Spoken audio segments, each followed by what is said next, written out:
আসসালামু আলাইকুম প্রিয় শিক্ষার্থীরা, আজকে আমরা টিসি নিয়ে কথা বলবো। টিসি সেটা বিটিসি হোক, সেটা ইটিসি হোক, এই টিসির আবেদন করার পরিপ্রেক্ষিতে কিছু সমস্যার মধ্যে শিক্ষার্থীরা পড়ে, যে সমস্যাগুলো শিক্ষার্থীদেরকে বেশ দারুণ ভোগান্তি তৈরি করে এই প্রসেসে। আমরা এখানে এই পর্বগুলো নিয়ে আলোচনা করবো এই 6টা পয়েন্টে, এবং তোমাদের কিছু টিসি নিয়ে কোশ্চেন রয়েছে, সেই কোশ্চেনগুলো দেখাবো, এবং আবেদনের নতুন কিছু ফরম্যাট এসেছে সেটা নিয়েও আলোচনা করব। ভিডিও অনেক ইম্পর্টেন্ট হতে যাচ্ছে, শেষ পর্যন্ত দেখো। তোমাদের কোনো প্রশ্ন থাকলে কমেন্ট করতে পারো, দেন আমরা তোমাদের পরবর্তী কমেন্ট নিয়ে আমরা লাগলে টিসির পরবর্তী সিরিজটা সাজাবো এবং সেই কমেন্টের রিপ্লাইগুলোও দিব। এই প্রশ্নগুলো অনেক গুরুত্বপূর্ণ, অনেকে আমাদেরকে প্রশ্নগুলো করো, তাই আমি ভিডিও শেষে প্রশ্নগুলো অ্যান্সারটাও দিচ্ছি।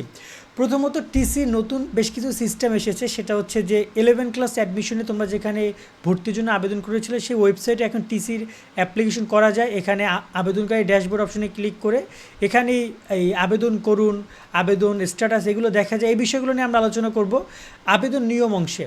এর আগে অনুমতি, সাবজেক্ট মিল, সর্বনিম্ন পয়েন্ট, আসন সংখ্যা এবং খরচ নিয়ে আমরা একটু কথা বলি।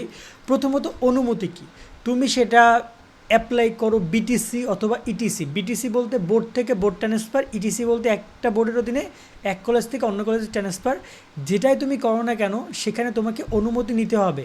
লাইক তুমি যখন একটা কলেজে অ্যাপ্লাই করবা তখন তোমাকে এখানে কি বলা হবে, এখানে বলা হয়েছে যে টিসিটা যখন তুমি সাবমিট করবা তখন তোমাকে আগে এইটা যাবে কার কাছে, তুমি আবেদনটি সাবমিট করার পর প্রথমে নিজ কলেজে এটা দেখতে পারবে, তোমার কলেজ বর্তমানে এটা দেখতে পারবে। এরপরে ভর্তিচ্ছুক প্রতিষ্ঠান আবার এই জিনিসটা দেখতে পারবে। এখানে জুম করে তোমরা হয়তো দেখতে পাচ্ছ যে ভর্তিচ্ছুক প্রতিষ্ঠানটা দেখতে পারবে। দুইজন যখন অনুমতি প্রদান করবে তখন তোমরা গিয়ে ফি জমা দিবা। তো এই জায়গায় অনুমতির বিষয়টা ইম্পর্টেন্ট। তুমি যে কলেজ থেকে টিসি নিচ্ছ সে যদি তোমাকে অনুমতি দেয়, কিন্তু তুমি যেখানে যেতে চাও সে যদি তোমাকে অনুমতি না দেয়, তাহলে কিন্তু তুমি টিসি নিতে পারবে না। তাহলে বর্তমানে যে কলেজে তুমি রয়েছো সেই কলেজেই তুমি থেকে যাবা। এটা নিয়ে অনেক কনফিউজ, ভাই আমাকে বর্তমান কলেজ অনুমতি দিয়ে দিচ্ছে, তাহলে আমি কি আর পড়ালেখা করতে পারবো না? আমাকে ওই কলেজ নেয় না, তাহলে আমি এখন বাদ হয়ে যাব না? ওই কলেজ যদি তোমাকে নেয় তারপরও তুমি কলেজ থেকে যাচ্ছ না, ওই কলেজ নেওয়ার পরে তুমি টাকা জমা দিবা, তাও যাচ্ছ না। টাকা জমা দেওয়ার পরে তুমি বোর্ড থেকে যখন কনফার্ম করবে তোমাকে এসএমএস পাঠিয়ে যে তোমার টিসিটি অ্যাপ্রুভাল হয়েছে, তখন তুমি তোমার বর্তমান কলেজের স্টুডেন্ট থাকবে না। তখন তুমি একদম সারা একটা ছেলে যে কিনা কোনো কলেজ নাই। পরবর্তীতে তুমি বর্তমান কলেজ থেকে ভবিষ্যৎ কলেজ যখন ভর্তি হবা তখন তুমি ভবিষ্যৎ কলেজটা তুমি পাবা।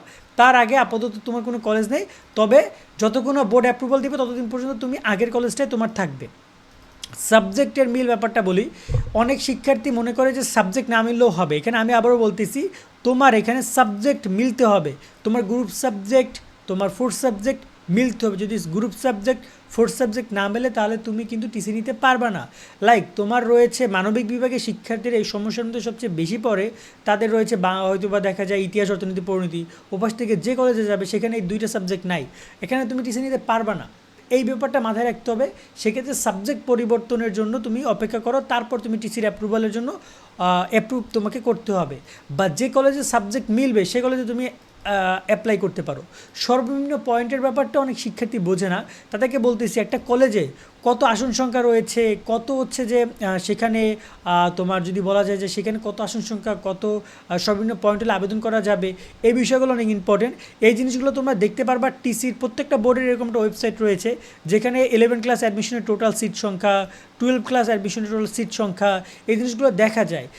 এখন বর্তমানে ঢাকা বোর্ডের ওয়েবসাইট যদি বলি, ঢাকা বোর্ড এই জিনিসগুলো অ্যাভেলেবেল করে নেয়, কারণ এখনও টিসি শুরু হয় নাই। বাট খুব শীঘ্রই প্রত্যেকটা বোর্ডের তালিকাটা তোমরা পাবা। যদি তালিকা না পাও, তুমি যে কলেজে যেতে চাও সেই কলেজে গিয়ে খোঁজ নাও যে স্যার আমি সায়েন্সে যেতে চাই, আমি অমুক কলেজ থেকে আপনাদের কলেজে আসতে চাই, আপনাদের এখানে সায়েন্সে আসন সংখ্যা কি ফাঁকা আছে, আমি কি আসতে পারবো? তখন কলেজ থেকে বলে দেবে হ্যাঁ আসন সংখ্যা 3-4টা ফাঁকা আছে, তুমি চলে আসো বাবা। বাট যদি বলে যে না ফাঁকা নাই, তখন তো কিছু করার নেই। এই ক্ষেত্রে তোমাকে গিয়ে খোঁজখবরও নিতে হতে পারে। আসন সংখ্যা ফাঁকা এবং পয়েন্টের ব্যাপারটা আমি আশা করি ক্লিয়ার করতে পেরেছি। আর পয়েন্টের ব্যাপারটা একটু ক্লিয়ার করে আসন নিয়ে কথা বললাম। যদি পয়েন্ট দেখা যায়, তুমি ভর্তির ক্ষেত্রে ধরো না যে তুমি একটা কলেজে ভর্তি হবা, সেখানে লাগবে 4 পয়েন্ট, তোমার আছে 3.50। এখন তুমি যদি মনে করো 3.50 থেকে তুমি 4 পয়েন্টে যেতে পারবা টিসি নিয়ে, তা না। তোমাকে ওই কলেজে তুমি যদি টিসি নিতে চাও তাহলে ওই মিনিমাম রিকোয়ারমেন্টটা তোমাকে থাকতে হবে। তোমার 3.50 তুমি ওখানে ভর্তি হতে পারবে না, কারণ ওখানে আবেদন সময় যখন অনলাইন আবেদন নিয়েছে তখন তারা যোগ্যতায় রেখেছে 3.50।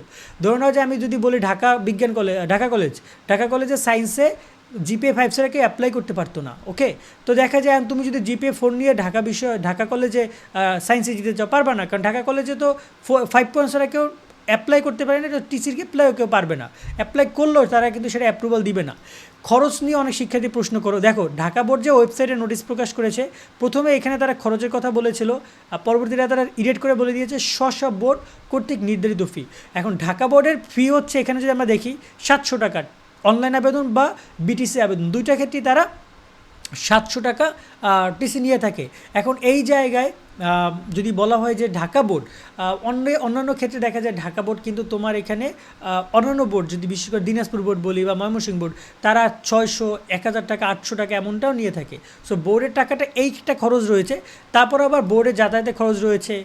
অনলাইন আবেদনের ক্ষেত্রে দরকার নাই, তবে যদি তোমার এখানে কোনো কারণে যদি যেতে হয়, আগে যেমন বিটিসি নিয়মটা ছিল, এখন সেই বিটিসি নিয়মটা পরিবর্তন হয়েছে। এখান থেকেই তোমরা বিটিসি নিতে পারবা, একটা বোর্ড থেকে অন্য একটা বোর্ডে তুমি যেতে পারবা। বিটিসির আবেদন এখানে হয় যতটুকু আমি দেখতে পাচ্ছি, ঠিক আছে। এবং এখানে তারা বলেই দিয়েছে যে অনলাইন বোর্ড পরিবর্তন, অর্থাৎ বিটিসিটা এখন অনলাইনে তারা করছে।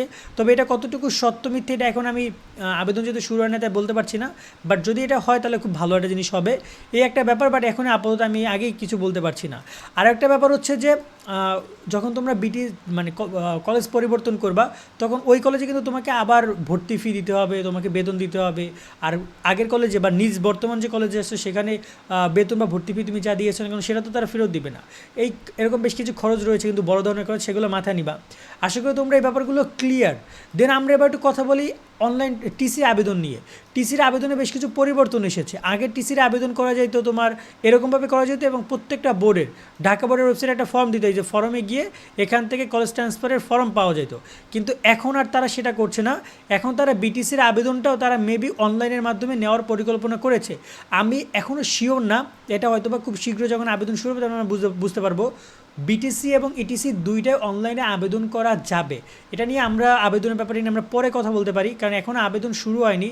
আর এখন বর্তমানে যদি দেখি যে সাইটটা রক্ষণাবেক্ষণ দেখাচ্ছে, যে রক্ষণাবেক্ষণের কাজে এটা ব্যস্ত আছে, এরকম কিছু একটা আমাকে দেখাচ্ছিল বারবার। এই যে আমি এখন ভিডিও করছি রাত্র প্রায় 12টা বাজে, যার কারণে আমি এখন আর সাইডে ওভাবে কাজ করতে পারছি না। যাই হোক না কেন, এটা হয়তো বা তারা আরও ভালোভাবে সামনে বুঝতে পারবো।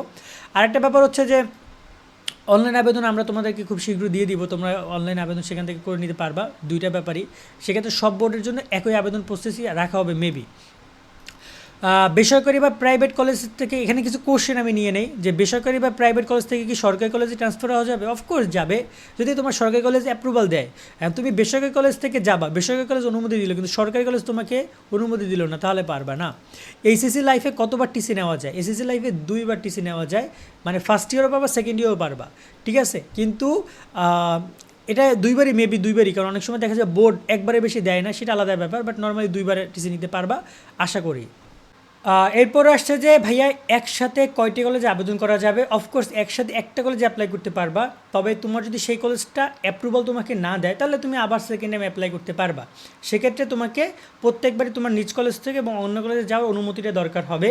এক্ষেত্রে তোমাকে কলেজগুলো কতবার অ্যালাউ করে সেটা আলাদা একটা ব্যাপার, বাট নর্মালি বোর্ড থেকে নির্দেশনা আছে কোনো শিক্ষার্থী টিসি নিতে গেলে তাকে জন্য অ্যাপ্রুভালটা দেয়, এই বিষয়টি। এরপর হচ্ছে অনলাইনে আবেদন না করে সরাসরি কলেজে থেকে কি টিসি নেওয়া যাবে? না, এরকমের কোনো প্রসেস নেই। এখন পুরো প্রসেসটা অনলাইন বেসিস তারা করে ফেলেছে। এখন বিটিসিটাও যদি অনলাইনে হয় তাহলে তো খুবই ভালো। তোমরা কেন বুঝতেছো না? সরাসরি কলেজ থেকে টিসি নেওয়া অনেক টাফ, বারবার তুমি যাবা কলেজে, খোঁজখবর নিবা, টাকা লাগবে, এটা ওটা ঝামেলা। তো দেখা যায় সেটা যদি অনলাইনে হয় এটা তো খুবই ভালো। এখন অনলাইন থেকে তো তুমি কেন সরাসরি যাবা? এই আবেদন করার যে কোনো অ্যাকাউন্ট খুলতে হবে, এখানে আমরা আবেদনের ব্যাপারটা নিয়ে এখন পর্যন্ত কোনো প্রকার গাইডলাইন পাইনি। তো যতটুকু ধারণা করা যাচ্ছে কোনো প্রকার তোমাদের এখানে মনে হয় না কোনো প্রকার অ্যাকাউন্ট করতে হবে। প্রাইভেট বা কলেজ থেকে কি সরকারি কলেজ ট্রান্সফার হওয়া যায়? আচ্ছা, আমি মনে এক টপিক 2বার রেখেছি। তারপর হচ্ছে যে ভাইয়া নোটিশ দেওয়ার পরে কেমন সময় লাগে কলেজ পরিবর্তনের ক্ষেত্রে? দুইটা আলাদা আলাদা ব্যাপার। বিটিসির ক্ষেত্রে ওভারঅল 7 থেকে 10 দিনের মধ্যে যদি কলেজগুলো অ্যালাউ করে দেয়, ইটিসির ক্ষেত্রে অনলাইন আবেদন মানে এক বোর্ড থেকে অন্য বোর্ডে, সেক্ষেত্রে 7 থেকে 10 দিনের মধ্যে ওভারঅল হয়ে যায়। আর যদি তোমার এখানে বিটিসি হয়, বিটিসিতে দেখা যায় 10 দিন, 15 দিন, 20 দিনও লেগে যায়। এটা এখনই বলা যায় না, বাট নর্মালি এরকম টাইম লাগে। ভাইয়া কত টাকা খরচ হয়? নর্মালি অনলাইন আবেদন, শুধুমাত্র অনলাইনে যে আবেদনটা সেটা তোমার 700-800 এরকম টাকায় খরচ হবে। আর বাকি এটা সোনালী সেবা থেকে তোমাকে জমা দিতে হবে টাকাটা। সোনালী সেবার মাধ্যমে তোমরা এই একটা যখন আবেদন করবা তখন তোমাকে একটা রিলিজ স্লিপ দিবে, একটা মানে সোনালী ব্যাংকের স্লিপ দিবে, সেটা গিয়ে সোনালী ব্যাংকে জমা দিবে, তাহলে টাকাটা জমা হয়ে যাবে। এটা আহামরি কোনো কিছু না, জাস্ট ওটা ডাউনলোড করে ওটা প্রিন্ট আউট করে নিয়ে গিয়ে জমা দিলেই হবে। তো এই টাকাটা খরচ হবে, এছাড়া বাকি টাকা তোমার কলেজের যেটা যাবে সেটা কলেজ বেঁধে সেই খরচটা ওঠানামা করতে পারে। আশা করি পুরো ব্যাপারটা আমরা ক্লিয়ার করতে পেরেছি। তারপর তোমাদের কোনো প্রশ্ন থাকলে সেটা কিন্তু অফকোর্স কমেন্টে জানাতে পারো। আজকের মতো আমরা এখানে বিদায় নিচ্ছি। নেক্সট তোমরা কীরকম ভিডিও চাও এবং আবেদন নিয়ে কারা কারা ভিডিও চাও সেটা কমেন্টে জানিও। সকলে অনেক অনেক ভালো থাকবা। আল্লাহ হাফেজ।